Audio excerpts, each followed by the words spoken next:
पिछले वीडियो में हमने different tricks of multiplication and different tricks of division also सीखे। ये सब दो चीज सीखे, ठीक है। तो पहले बचपन से हम नंबर का मल्टीपल करते आ रहे हैं। पहले हमको क्या किया गया, तो बचपन में जब क्लास 1 में हम पढ़ते थे तब हमको क्या किया गया, टेबल सिखाया गया। तो इसमें हमने क्या सीखा, 2 टेबल में 2 1 जा 2, नहीं तो 2 2 जा 4, ऐसा करके 2 3 जा 6, 2 4 जा 8, ऐसा करके शायद हमको 9 या 10 टेबल तक, जैसे कि 9 1 जा 9, 9 2 जा 2 18, 9 3 जा 27, तो ऐसा करके हमको टेबल सिखाया गया था, ठीक है। तो जब हमने टेबल सीखा तो दो नंबर को गुणा करके उसका मल्टीपल के हिसाब से, उसका रेजल्ट के हिसाब से क्या हमको मिलता था वो हमने जाने थे, ठीक है। उसको हम यूज करके डिवाइड करते थे, नहीं तो मल्टीप्लाई करते थे, ठीक है। तो ये क्या हो जाते हैं, जिस दोनों नंबर को हम गुणा करके ये नंबर को लाते हैं, ये दोनों नंबर को बोलते हैं फैक्टर्स और इसको बोलते हैं मल्टीपल। ऐसे हम देखेंगे कुछ नंबर्स को लेकर के, ठीक है। मान लो कि यहाँ पर मेरा पास 12 है। 12 कैसे कैसे किसकी संख्या की गुना बन सकती है, तो पहले तो हम ले सकते हैं 12 × 1, दूसरा ले सकते हैं 2 के साथ 6 को भी ले सकते हैं, फिर 3 के साथ 4 को भी ले सकते हैं। तो मतलब ये हो जाता है ये 12 का जो है फैक्टर्स। तो ये कितने हैं, तो एक है 2 3 जोड़ी है, 3 जोड़ी मतलब ये 12 और 1 मतलब 2 1 2 3 4 5 6, तो इनका कितने फैक्टर निकल गए, 6 फैक्टर्स, ठीक है। तो ऐसे ही देखते हैं हम, मान लो कि हम ले लेते हैं 13 को तो हम देखेंगे कोई भी टेबल में 13 नहीं मिलेगा, 13 और केवल 13 × 1 के 13 इतना ही मिलेगा। तो मतलब इसका क्या हो गया, 2 फैक्टर्स हो गया, ठीक है। तो अभी देखते हैं, फिर एक नंबर ले लेते हैं, मान लो कि ले लेते हैं 24 को हम जोड़ बनाते हैं तो क्या हो जाएगा, 24 × 1। अगर 2 के साथ ले लेंगे तो 2 × 12, तो 3 के साथ ले लेंगे तो 3 × 8 एंड 4 के साथ ले लेंगे तो 4 × 6। तो ऐसा करके हमारे पास 4 जोड़ा, मतलब इनका कितने बन गए, 8 फैक्टर्स बन गए। तो ऐसे ही फैक्टर्स होते हैं और इन जो फैक्टर का जोड़ी है, इन जोड़ी फैक्टर्स के मल्टीपल के हिसाब से ये नंबर को बोला जाता है। तो ये बड़े नंबर को जो रिजल्ट के हिसाब से आता है तो ये होता है मल्टीपल, और जिस दोनों को गुणा किया जाता है तो उनको बोलते हैं हम फैक्टर, ठीक है। पहले हम जान लेते हैं ये फैक्टर्स का डेफिनेशन क्या है और मल्टीपल का डेफिनेशन क्या है, ठीक है। तो अभी देखते हैं फैक्टर। अगर हम डिवीजन के हिसाब से गुनेंगे तो क्या होगा, तो factor the number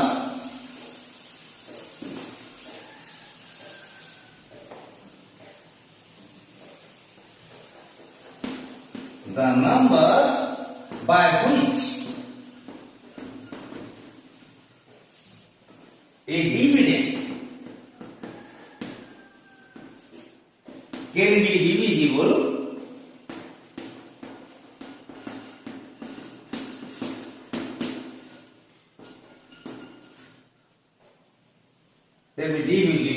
completely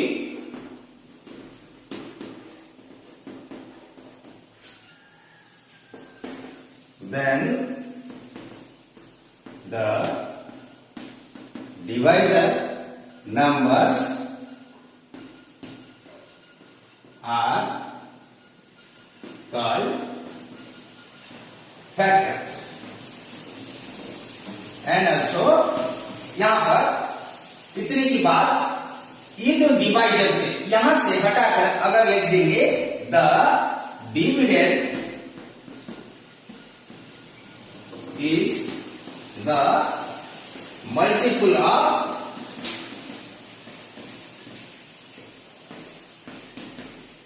those divided. तो इसका मतलब क्या होता है, फैक्टर क्या होता है, the number by which a dividend can be divisible completely. Completely का मतलब क्या होता है, तो रिमाइंडर जब 0 आ जाता है तब हम उसको बोलते हैं कि वो कंप्लीटली डिविजिबल हो गया है, ठीक है। तो the numbers by which a dividend can be divisible completely, then the divisor numbers are called factors of that dividend, right. ऐसे ही हम बोलेंगे the numbers by which the dividend can be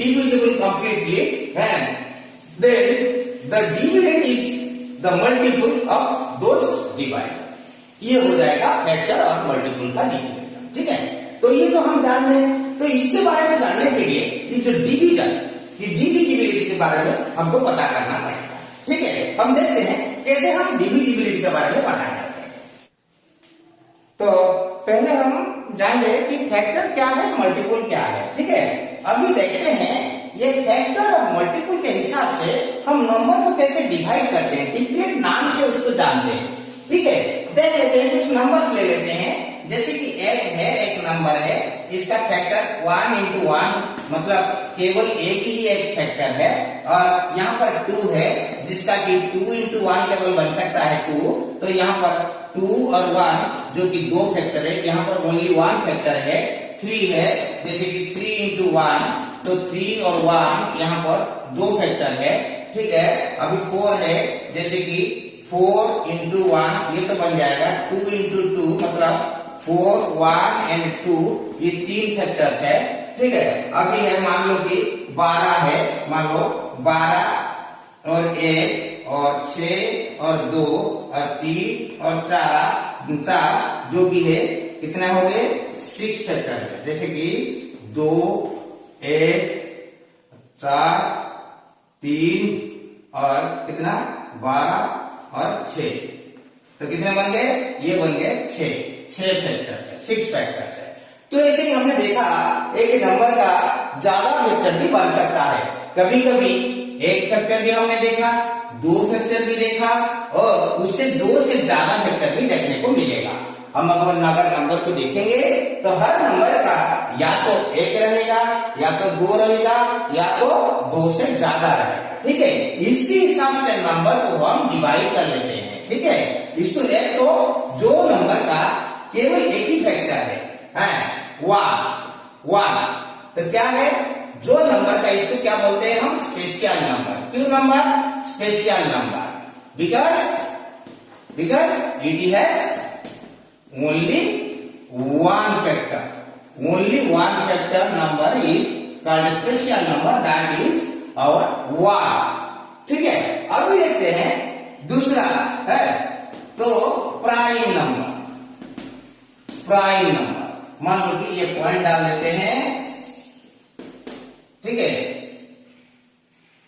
special number that is 1 point is called, ये क्यों बोला जाता है? क्योंकि it has only one factor. Then prime number क्या है? द नंबर्स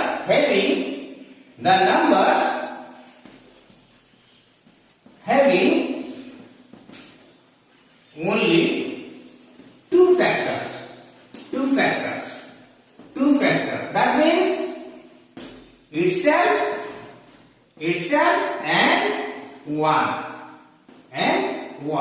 दोनों ही फैक्टर रहेगा, वो खुद रहेगा और साथ में 1 रहेगा, उसको हम बोलते हैं प्राइम नंबर। तीसरा है, मान लो कि इसको फर्स्ट बोल देते हैं, इसको सेकंड बोल देते हैं। अभी तीसरा कंपोजिट नंबर। ठीक है, composite number.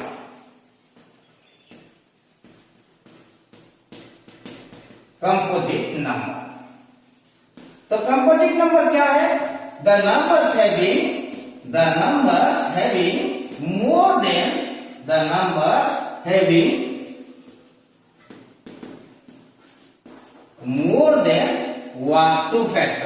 than two factors। दो फैक्टर से ज्यादा फैक्टर अगर किसी का भी है तो उसको हम मानेंगे क्या? वो कंपोजिट नंबर। ठीक है, तो ये तीन हो गया, जो स्पेशल नंबर है और प्राइम नंबर है, कंपोजिट नंबर है। ये क्या है? Number of factors according to number of factors. ठीक है, फैक्टर के हिसाब से हम 3 कैटेगरी का नंबर डिवाइड किया। एक तो स्पेशल नंबर जिसका एक फैक्टर है, केवल 1 ही है, और दूसरा है प्राइम नंबर, तीसरा है कंपोजिट नंबर। ये जो प्राइम हो जाते हैं हम देख लेते हैं 1 से 100 के अंदर कितने प्राइम है। ठीक है, ये तो हमने पहले देखा दो केवल 2 और 1 को गुना करके मिल सकता है, इसका 2 फैक्टर है, और साथ में 3 इसका भी 2 फैक्टर है, 5 का भी 2 फैक्टर है, 7 का भी 2 फैक्टर है। 1 से 10 का अंदर इतना ही आएगा प्राइम नंबर। फिर 11 से 20 इसका अंदर आ जाएगा 11, 13, 17 और 19। फिर 21 से मतलब 21 से 30 इसका अंदर आ जाएगा 23 और 29। फिर 31 से 40 जिसका अंदर आ जाएगा 31 और 37। और 41 से 50 इसका अंदर आ जाएगा 41, 43 एंड 47। तो ये हो गए 1 के 50 के अंदर कितने प्राइम नंबर है? 1 2 3 4 5 6 7 8 9 10 11 12 13 14 15। 1 से 50 के अंदर 15 प्राइम नंबर है। और 100 के अंदर देखेंगे तो मतलब 51 से 60 इसमें आ जाएगा 53 एंड 59। फिर 61 से 70 इसमें आ जाएगा 61 और फिर आ जाएगा 67। ठीक है। फिर 70 से 80 इसका अंदर आ जाएगा 71, 73 एंड 79। फिर 80 से 90 इसका अंदर आ जाएगा 83 एंड 89। देन 90 से 100 इसका अंदर आ जाएगा ओनली क्या लगेगा 97। तो इसमें आ जाएगा 10। तो कुल मिलाकर के टोटल 1 से 100 के अंदर 25 प्राइम नंबर है, 1 स्पेशल नंबर है। ये हो गए 26 और बाकी बचे कितना? तो 76 हो गए कंपोजिट नंबर 1 के 100 में अंदर। ठीक है। अभी ये प्राइम नंबर के बारे में जानिए। जिसका 2 फैक्टर से वो प्राइम नंबर है और 2 फैक्टर से ज्यादा रहेगा तो कंपोजिट नंबर है। और जो 2 नंबर मतलब जिसका एक ही फैक्टर है वो स्पेशल नंबर। ये है केवल 1। देखो इसमें से जो प्राइम नंबर है अकेला जो इवन प्राइम है ये इवन प्राइम है और दूसरा कोई प्राइम नंबर नहीं है जो कि इवन है। ओनली ये जो 2 है केवल even factor even prime number smallest prime number है। ठीक है। ये देख लेते हैं। अभी देखते हैं और एक चीज है। देखो किन का मतलब किन प्राइम नंबर के बीच में डिफरेंस 2 है। मतलब इनका बीच में एक कंपोजिट नंबर रहेगा। मतलब देखो 3 और 5 एक जोड़ी बन जाता है, 5 और 7 एक जोड़ी बन जाता है और 11 और 13 एक जोड़ी बन जाता है, 17 और 19 बन जाता है। मतलब इसका बीच में 18 कंपोजिट, इसका बीच में 12 कंपोजिट, इसका बीच में 6 कंपोजिट, इसका बीच में 4 कंपोजिट। फिर ऐसे भी आ गया 29 और 31, इस दोनों का बीच में 30 आ गया और इसका बीच में ये आ गया 42 और इसका बीच में आ गया 60। ठीक है। और इसका बीच में आ गया 72। तो ऐसा कितने जोड़ी निकला? 1 जोड़ी, 2 जोड़ी, 3 जोड़ी, 4 जोड़ी, 5 जोड़ी, 6 जोड़ी, 7 जोड़ी, 8 जोड़ी। 8 जोड़ी निकलेगा।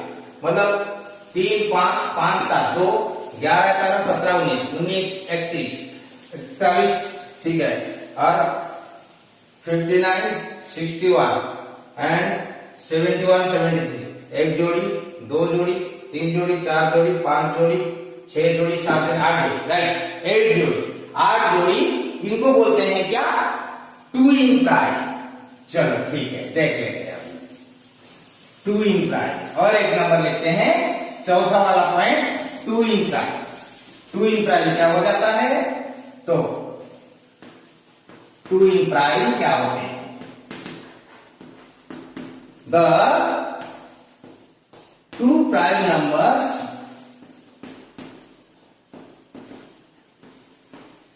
numbers having difference 2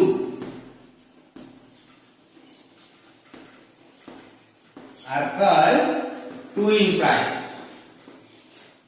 तो मतलब क्या होता है? जिस दोनों प्राइम नंबर का बीच में अंतर 2 हो जाता है वो नंबर को हम ट्विन प्राइम नंबर बोलते हैं। ठीक है। तो ये हो गया उसका डेफिनेशन। तो हमने देख लिया, एग्जाम्पल भी देख लिया। अब देखते हैं को प्राइम नंबर। ये को प्राइम नंबर जानने के लिए हमको और कुछ जानना पड़ेगा। क्या? Common factor. कॉमन फैक्टर अगर हम जानेंगे तब जाकर हम को प्राइम जान सकते हैं। ठीक है। देख लेते हैं। पहले देखते हैं फैक्टर का हमने डेफिनेशन ले लिया। कॉमन फैक्टर, कॉमन फैक्टर क्या हो जाता है? कॉमन फैक्टर का ही डेफिनेशन ले लेते हैं। Common factor the same factor same factors of more than one numbers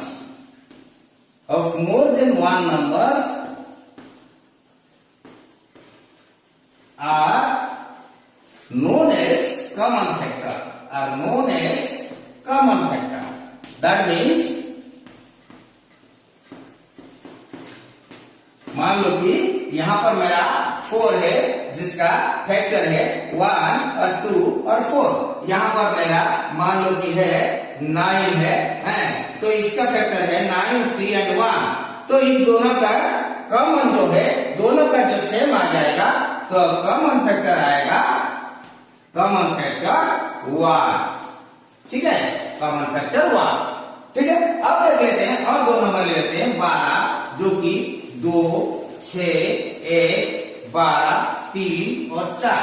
फिर ले लेते हैं 18 का ले लेते हैं 18, 1, 2, 9 और साथ में 3, 6 ऐसा करके बनता है। तो इनमें से कॉमन फैक्टर क्या क्या आ गए? 1 तो दोनों का भी है, 2 तो दोनों का भी है और 3 की भी दोनों का भी है और साथ में 6 भी दोनों का है। ठीक है, तो देख लिया। तो हमको कॉमन फैक्टर में क्या मिला? 1 भी मिला, 2 भी मिला, 3 भी मिला, साथ में 6 भी मिला। ठीक है, तो ये हो गए 4 कॉमन फैक्टर्स, ये 2 नंबर का 4 कॉमन फैक्टर्स। ठीक है, तो इसमें से जो ये कॉमन फैक्टर से जो ज्यादा सबसे बड़ा है उसको बोलते हैं HCF या तो हाईएस्ट कॉमन फैक्टर। क्या है उसको, उसका भी डेफिनेशन ले लेते हैं। ठीक है, तो इसका भी हम डेफिनेशन ले लेते हैं। तो HCF जिसका पूरा नाम है हाईएस्ट कॉमन फैक्टर। ठीक है, इसको शॉर्ट में HCF बोलते हैं। इसका हिंदी का ट्रांसलेशन है गरिष्ठ साधारण गुणनीयक। ठीक है, गरिष्ठ साधारण गुणनीयक मतलब वो कॉमन फैक्टर में जो सबसे बड़ा है। मान लो कि 18। ठीक है, 18 क्या है हमने तो दिखा दिया। अब लेते हैं the largest common factor of more than 2 numbers is known as HCF highest common factor. मतलब हमने दिखा दिया जे मतलब 18 और 12 का एग्जाम्पल मैंने ले लिया। 18, 1, 18, 2, 9 और 3, 6। 12 का हो गया 1, 12 और 2, 6, 3, 4। तो ये आ गया 12 का। तो इनमें से कॉमन फैक्टर आ गया 1, 2, 3 और 6। ये सब फैक्टर हो गए और कॉमन फैक्टर में इतना आया तो HCF में आ जाएगा क्या? 6 सबसे बड़ा वाला नंबर। ठीक है, तो ये हो गया हाईएस्ट कॉमन फैक्टर जो कि HCF है। इसका निकालने का बहुत सारे तरीका है, तो हम देखते हैं और कुछ लिख लेते हैं डेफिनेशन। ये हो गया HCF। अब देखते हैं कोप्राइम नंबर क्या हो जाते हैं? कोप्राइम नंबर क्या होते हैं? कोप्राइम क्या हो जाता है? तो if 1 is the common factor, highest common factors of more than 2 numbers, then they are called co-prime numbers। देखो क्या है, अभी मैंने एग्जाम्पल एक ले लिया था कि 4 का एग्जाम्पल लिया था जिसका 1 है, 2 है, 4 है, 3 है फैक्टर। 9 का एग्जाम्पल लिया था जैसे कि 9 है, 1 है, 3 है, ये हो गया। तो इस दोनों का अगर हम कॉमन फैक्टर देखेंगे तो HCF के हिसाब से हमको मिलेगा क्या, 1। तो इसीलिए 4 और 9 ये दोनों हो जाते हैं कोकाई। अगर ऐसा दूसरा तीसरा भी नंबर है, मान लो कि हमारे पास अरे है जो कि 10 है, ठीक है, इसका आ जाएगा 10, 1 और 5 और 2, ये 4 है। पर इनका तो कॉमन में क्या आएगा, 1 1 1। देख लो हमें इनका कॉमन में एक ही केवल 1 आएगा, तो ये 3 नंबर को हम को प्राइमरी बोल सकते हैं। ठीक है, हमको पता चल गया कि